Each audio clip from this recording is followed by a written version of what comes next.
जय माता दी दोस्तों। वर्ल्ड बेस्ट मैजिक में आपका हार्दिक स्वागत है। कैसे हैं आप सब, ये बताने के लिए कमेंट बॉक्स में जय माता दी जरूर लिखें। दोस्तों, नवरात्रि के 9 दिन माँ दुर्गा की पूजा अर्चना की जाती है। देवी भक्त नवरात्रि में अपने घर पर कलश स्थापना करते हैं, जवारे बोते हैं और अखंड ज्योत भी जलाते हैं और नवरात्रि के 9 दिनों का व्रत भी रखते हैं। दोस्तों, नवरात्रि के पहले दिन घर में कलश स्थापित किया जाता है। आपको बता दें कि कलश स्थापना हमेशा शुभ मुहूर्त में ही करनी चाहिए और साथ ही साथ कलश स्थापना करते समय यदि कुछ नियमों का पालन किया जाए तो और भी शुभ होता है और माता भी बेहद ही खुश होती हैं। वहीं अगर कलश स्थापना में अगर आप कुछ गलतियां करते हैं तो इसका आपको अशुभ फल भी प्राप्त हो सकता है। इसीलिए इस वीडियो को लास्ट तक अवश्य देखें। इस वीडियो में मैं बताने जा रही हूँ चैत्र नवरात्रि 2023 में कलश स्थापना करने का शुभ मुहूर्त क्या रहेगा।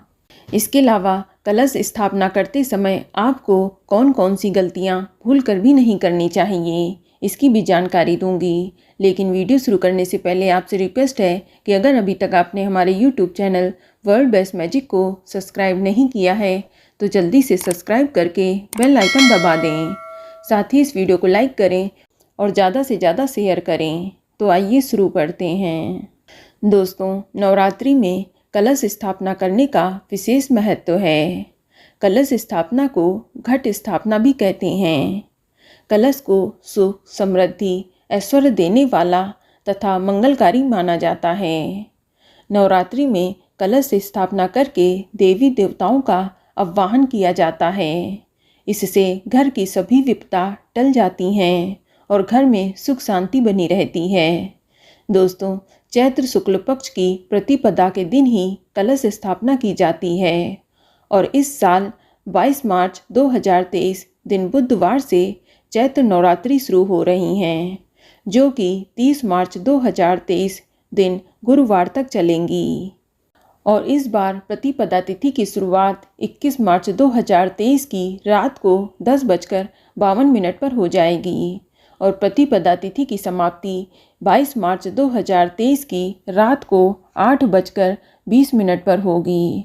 और बात करें कलश स्थापना के शुभ मुहूर्त की तो इस बार कलश स्थापना करने का शुभ मुहूर्त 22 मार्च की सुबह 6:23 से लेकर सुबह 7:32 तक रहेगा।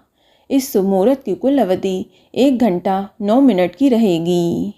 दोस्तों, कलश स्थापना हमेशा सही दिशा में ही करनी चाहिए। ईशान कोण यानी उत्तर पूर्व की दिशा देवताओं की दिशा मानी जाती है। इसी दिशा में माता की फोटो और कलश स्थापना करना उचित रहता है और माँ दुर्गा की प्रतिमा के सामने अखंड दीपक जलाएं तो उसे आप आग्नेय कोण यानी पूर्व दक्षिण दिशा में रखें और पूजा करते समय मुंह पूर्व या उत्तर दिशा में रखें। इस बात का विशेष ध्यान रखें। दोस्तों, कलश स्थापना सदैव लकड़ी की चौकी पर ही करना चाहिए, ना कि डायरेक्ट जमीन पर। और ध्यान रखें कि पूजा स्थल के आसपास गंदगी नहीं होनी चाहिए। आपको बता दें कि कई लोग नवरात्रि में ध्वजारोपण भी करते हैं, तो ध्वजा की स्थापना आप घर की छत पर वायव्य कोण यानी उत्तर पश्चिम दिशा में ही करें। और नारियल रखते समय भी ध्यान रखें कि नारियल का मुख नीचे की तरफ रखने से शत्रुओं में वृद्धि होती है।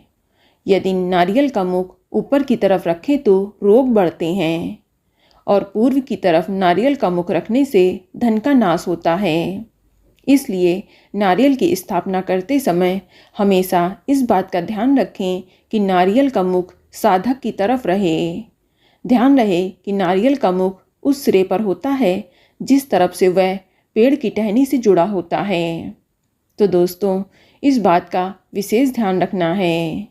इसके अलावा पूजा स्थल के सामने थोड़ा स्थान खुला होना चाहिए, जहाँ पर आप बैठकर पूजा पाठ, ध्यान, जाप आदि कर सकें। और इस बात का भी ध्यान रखें कि कलश स्थापना के आसपास शौचालय या बाथरूम आदि ना हो और पूजा स्थल के ऊपर टाण वगैरह भी ना हो। अगर यदि है तो उसे साफ़ सुथरा ज़रूर कर लें। इस बात का ध्यान रखें। आपको बता दें कि अगर आप कलश स्थापना कर रहे हैं तो सबसे पहले जौ बोने के लिए एक मिट्टी का पात्र लेना चाहिए। इस पात्र में मिट्टी की एक परत या 2 परत बिछा लें। इसके बाद थोड़े जौ बिछा दें। फिर इसके ऊपर मिट्टी की एक परत लगा दें। अब आप पुनः एक परत जौ की बिछा दें। ध्यान रखें कि जौ को इस तरह चारों ओर बिछाएं ताकि जौ कलश के बीच में पूरी तरह से ना दबे।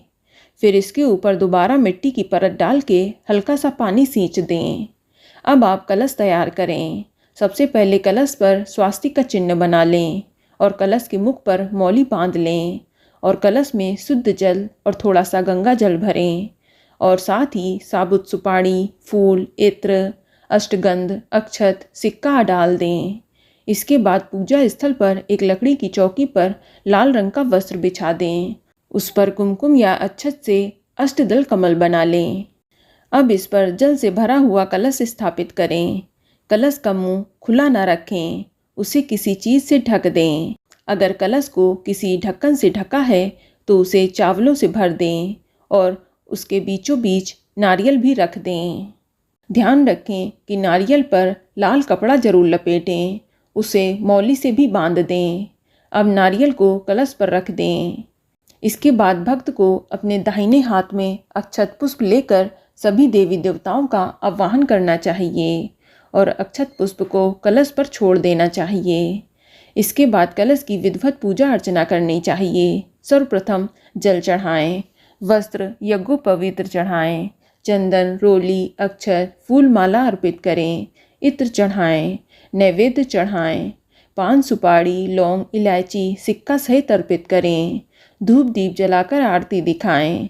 इसके बाद आप अखंड ज्योति और माँ दुर्गा की विधिवत पूजा करें और इसी तरह से रोज 9 दिनों तक सभी की पूजा करते हैं और 9 दिनों तक माता रानी के मंत्रों का जाप और ध्यान करते रहें और नवरात्रि के 9 दिनों तक सुबह शाम माता की आरती और भोग लगाते रहें और अष्टमी व नवमी के दिन हवन और कन्या पूजन का आयोजन अवश्य करें।